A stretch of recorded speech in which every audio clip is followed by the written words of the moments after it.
Okay, so this is the back of the laptop. We're going to take the SSD out. So just back the screws all the way out until they're clicking. I've done it to all of them. And the back should pull off. On this one it hooks at the bottom, so just be careful you don't want to break off any of the tabs. And then look for your drive. This one's here. So I'm going to remove that. It's just one screw. Don't lose the screw.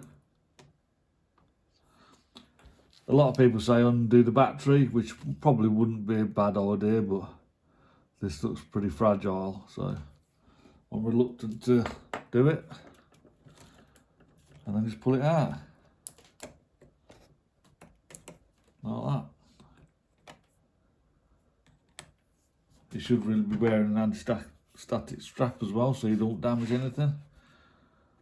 So this is a NVMe to USB adapter.